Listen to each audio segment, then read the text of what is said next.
नमस्कार शेतकरी मित्रांनो, मी अनुप फाळके अनुवर शेतकरी मित्रांचा या यूट्यूब चॅनलवर आपलं स्वागत करतो आहे.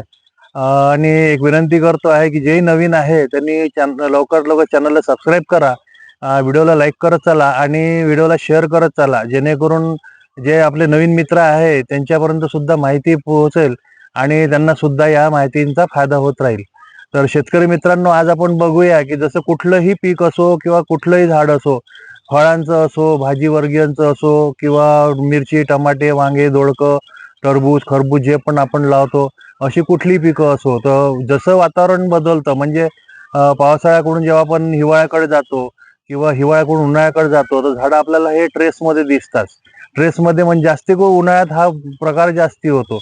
आता ट्रेसमध्ये म्हणजे काय? तर ट्रेसमध्ये म्हणजे जसं आपण दिवसा बघितले तर झाडं अशी आपले थोडे चिमल्यासारखे, झिमल्यासारखे असे दिसतात आणि सकाळी किंवा संध्याकाळी थोडे एकदम टवटवीत दिसतात. तर हा एक ट्रेसचा प्रकार आहे. तर आपण याच्यासाठी आज बघूया की बरेचसे लोक काय करतात की ट्रेस आला म्हणजे झाडांना किंवा भरपूर उत्पन्न येण्यासाठी, भरपूर फुलं येण्यासाठी, फळ नगवण्यासाठी आजकाल देशी दारूचा वापर करायला लागले आहे. तर आपल्याला देशी दारूचा वगैरे वापर करायचा नाही आहे. आपण त्याच्या जागेवर सेल्फ अल्कोहोल असं तयार होईल अशी वस्तू आपण वापरू या. आता त्याचा वापर म्हणजे त्याच्या आतमध्ये काय आहे की जसं आता हे बाबुळीचे जे झाड असतं आपलं, गावरानी बाबुळी जी असते आपली, त्याचं इंधन जे आपण वापरतो, जसे देवबाबूळ वगैरे असते अशी नाही घ्यायची आपल्याला, ही गावरानी बाबूळ घ्यायची. आता गावरानी बाबुळीची आपल्याला काय घ्यायची आहे? साल घ्यायची आहे आपल्याला. आता साल आपण याचे दोन प्रकार, हे बघा, हे अशी साल असते, हे बघा, ही साल जी आहे ही.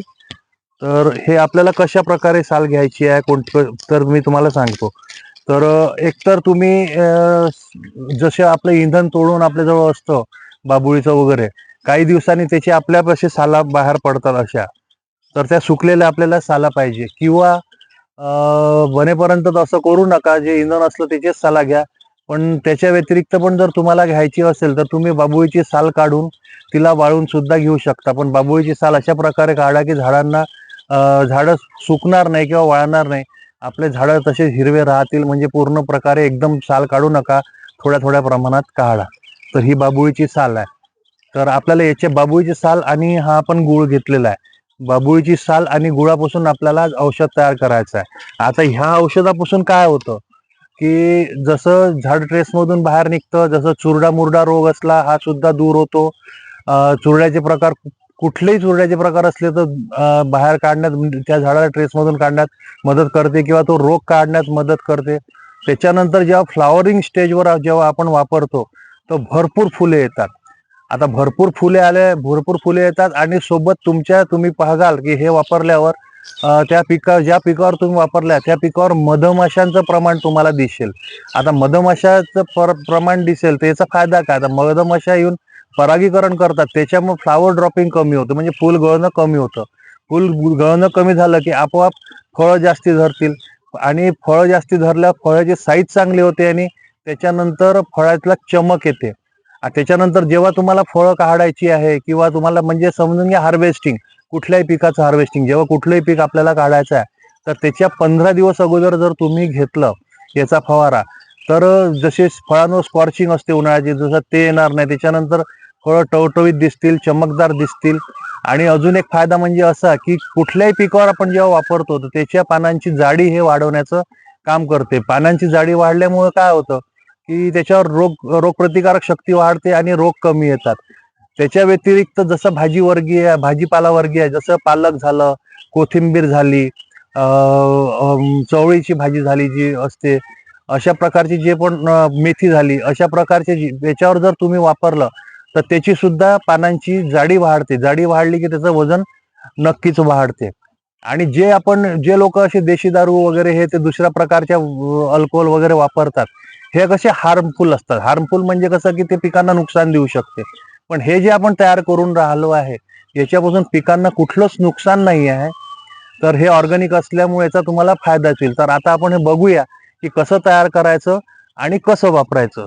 तर आता आम्हाला जास्ती याची गरज नाही आहे, कारण हे औषध बनवल्यावर आपण जास्तीत जास्त 15 दिवस पर्यंत वापरू शकतो, कारण हे साठवून ठेवणारी वस्तू नाही आहे.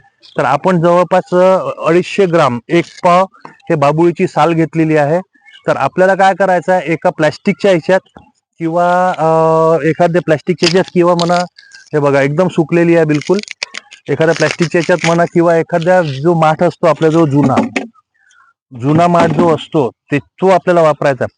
प्लॅस्टिकच्याही पेक्षा जो जुना माठ असतो त्याच्यात उपयोगी आमचा जो सध्या माठ नाही आहे जुना माठ, म्हणून आम्ही हे प्लॅस्टिकचं वापरून राहिलो आहे.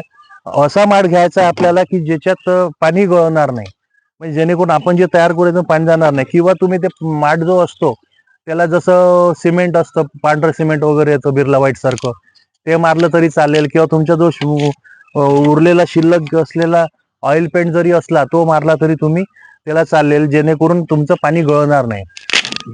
हे बघा एकदम सुकलेले आहे, हे असे तुकडे करून आपल्याला याच्यात टाकून घ्यायचे.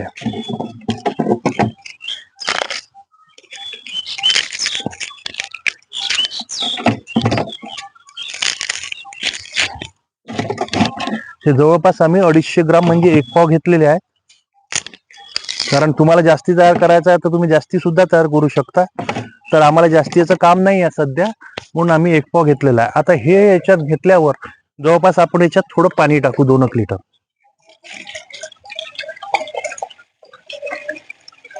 2 लिटर पाणी टाकलं आपण. आणि त्याच्यानंतर आपल्याला घ्यायचा जितकं आपण बाबुळीची साल घेतलेली आहे, म्हणजे जशी 250 ग्राम जर बाबुळीची साल घेतलेली आहे तर आपल्याला त्याचा दुप्पट गुळ घ्यायचा आहे, म्हणजे अर्धा किलो आपल्याला गुळ घ्यायचा आहे. 1 किलो साल जर घेतली तर 2 किलो आपल्याला गुळ घ्यायचा आहे. सॉरी. एक लक्षात ठेवा, जितकी पण आपण बाबुळीची साल घेऊ त्याच्या दुप्पट आपल्याला गुळ वापरायचा आहे. आता आम्ही काय केलेलं आहे, तुम्हाला नेहमी सांगतो की मी जुना गुळ वापरतो, जुना गुळ आणून ठेवतोय. तो जुना गुळ मी आणून ठेवलेला आहे आणि त्याचं पाणी सुद्धा करून घेतलेलं आहे. पाणी करून यासाठी घेतलेलं आहे की आपण जर हा जर असा टाकला तर बुडात जाऊन खाली चिटकून राहू शकतो. आणि या बाबुळीच्या सालांवर सुद्धा आपण पाणी यासाठी घातलं की गुळ जाऊन खाली चिपकून राहू नये. पण आता आपण याच्यात घालूया अर्धा किलो गुळ. 1 पाव साल घेतली आहे आणि अर्धा किलो आपण गुळ घेतले आहे.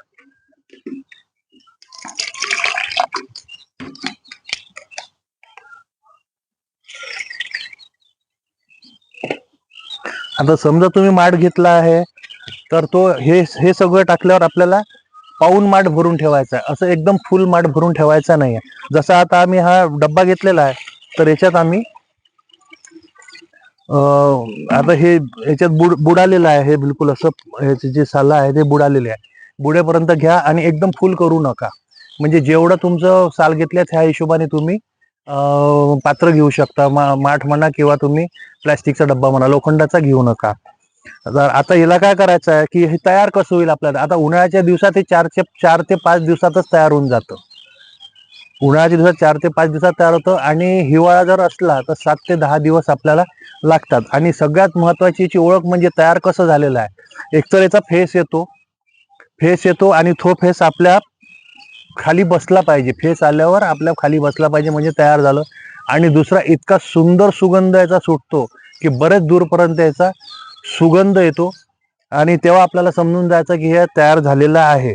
तर आता आपल्याला काय करायचं, हे आपण मिश्रण तयार केलं, आता याला आपण काय करायचं, बस एखाद्या कापडाने वगैरे झाकून ठेवून द्यायचं आहे.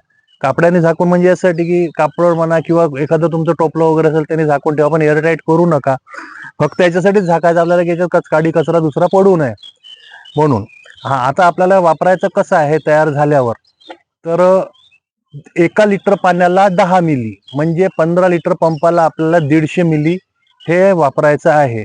परत एकदा सांगतो की 1 लिटरला 10 मिली आणि 15 लिटरच्या पंपाला 150 मिली आपल्याला प्रतिपंप वापरायचा आहे. कुठल्याही पिकावर तुम्ही वापरू शकता. जसा तुमचा आता गहू असेल, गहू काढायचा असेल त्याच्या 15 दिवस आधी तुम्ही वापरून बघा, खूप छान रिझल्ट येतात. गव्हाचा दाणा टवटवीत होतो, चमक येते गव्हात आणि विशेष म्हणजे ऑर्गॅनिक टेस्टी येते गहू. ही माहिती तुम्हाला कशी वाटली कॉमेंटद्वारे नक्की कळवा. आपल्याजवळ काही असे अनुभव असतील तर आमच्यापर्यंत कॉमेंटद्वारे पोहोचवा. आम्ही आपले अनुभव सुद्धा सगळ्या शेतकरी मित्रांपर्यंत पोहोचवण्याचा प्रयत्न करू. आणि परत एकदा विनंती करतो की चॅनलला सबस्क्राईब करा, लाईक करा आणि शेअर करा. धन्यवाद.